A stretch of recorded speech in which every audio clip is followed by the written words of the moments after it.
سورۃ العصر کی تیسری شے کا ذکر نہیں ہے، الا الذین آمنوا، اس کا یہاں ذکر آ گیا، ولکن البر من آمن باللہ والیوم الآخر والملائکۃ والکتاب والنبیین وعملوا الصالحات، جو تنے کے تین شاخیں ہیں موٹی موٹی آگے، لیکن امپلائڈ ہے یہاں پر، جیسے میں نے عرض کیا تھا کہ اگر ترجمے میں اضافہ کیا گیا صبر حق و باطل کی جنگ کے وقت، یہاں جس صبر کا ذکر ہو رہا ہے وہ صبر علی الطاعہ نہیں ہے جو میں نے کل بیان کیا تھا، صبر عن المعصیہ نہیں ہے جو میں نے کل بیان کیا تھا، وہ صبر ہے اللہ کی راہ میں صبر، اللہ کی راہ کی جد و جہد کرتے ہوئے اگر فقر و فاقہ کی کیفیت ہو جائے، جیسے پورا بنی ہاشم کا قبیلہ جو ہے وہ 3 سال تک نظر بند رہا ہے شعب بنی ہاشم کے اندر، اور گھاٹی کے دونوں طرف پہرا تھا کہ کوئی خوراک اندر نہ جانے پائے۔ ایسا وقت بھی آیا ہے کہ بنو ہاشم کے چھوٹے چھوٹے پھول ایسے بچے بلک رہے ہیں بھوک سے، اور اس کے سوا کچھ نہیں کہ سوکھے چمڑے ابال کر اس کا پانی ان کے حلق میں ٹپکا دیا جائے۔ یہ اللہ کی راہ میں صبر ہے۔ غزوہ احزاب میں جو ہوا ہے، پیٹوں پر پتھر باندھے گئے اور حضور نے اپنے شکم مبارک پر 2 پتھر باندھے ہوئے۔ غزوہ تبوک میں جو ہوا ہے کہ 3 مجاہدوں کا ایک دن کا راشن 1 کھجور، پہلے ایک نے اپنے منہ میں رکھ کر کچھ دیر چوسی، پھر دوسرے کو دے دی، اس نے چوسی، پھر تیسرے کو دی۔ تو اس لیے والصابرین، اور یہ میں عرض کر چکا ہوں، یہ مفعول کی حیثیت کیوں آیا؟ خاص طور پر ایمفیسائز کرنے کے لیے، صابرون نہیں آیا، والصابرین اخص بذکر الصابرین۔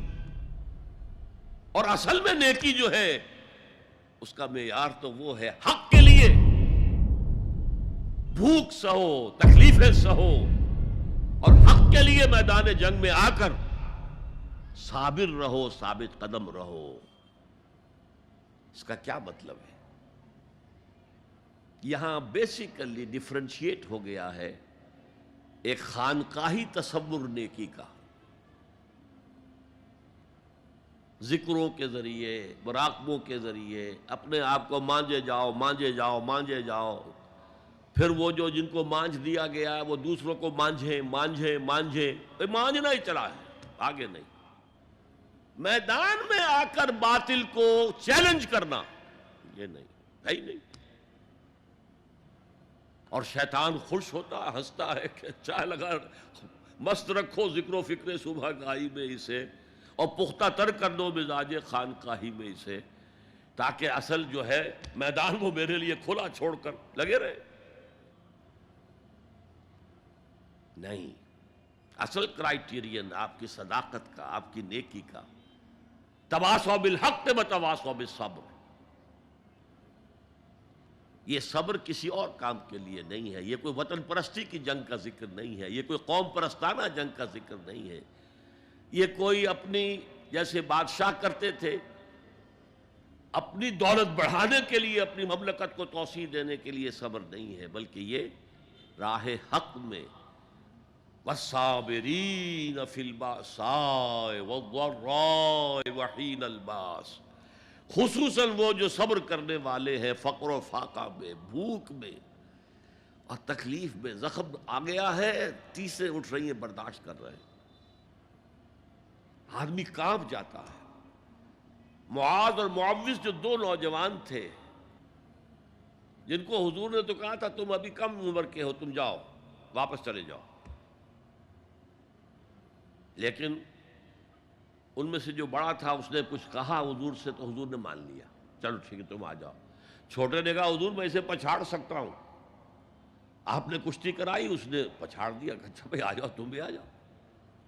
انہی میں سے ایک کا ہے، میں بھول رہا ہوں ان کا نام،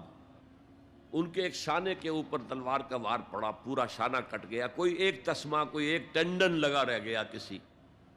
اب وہ ہاتھ جو ہے وہ لٹک رہا ہے، وہ دوسری ہاتھ سے تلوار چلا رہے ہیں لیکن یہ رکاوٹ ڈال رہا ہے. انہوں نے اپنے ہاتھ کو اپنے پاؤں کے نیچے رکھا، زور سے جھٹکا دیا اور اس بازو کا علیحدہ کر کے پھینک دیا. اور میں سچ کہتا ہوں انہیں کوئی درد محسوس نہیں ہوا ہوگا. وہ جذبہ جو ہوتا ہے وہ انسان سے سب کچھ کرا دیتا ہے، جس کا ہم تصور نہیں کر سکتے. والصابرین فی البأساء والضراء وحین الباس، اور جنگ کے وقت، حق و باطل کی جنگ. وہ جنگ جو ہے زرپرستی کی نہ ہو، ملک گیری کا نہ ہو، وہ حق کے کلمے کو بلند کرنے کے لیے ہو، انسانوں کو ملوکیت کے شکنجے سے نجات دلانے کے لیے ہو، انسانوں کو کیپٹلزم کے جنگل سے اور اس کے چنگل سے نجات دلانے کے لیے ہو.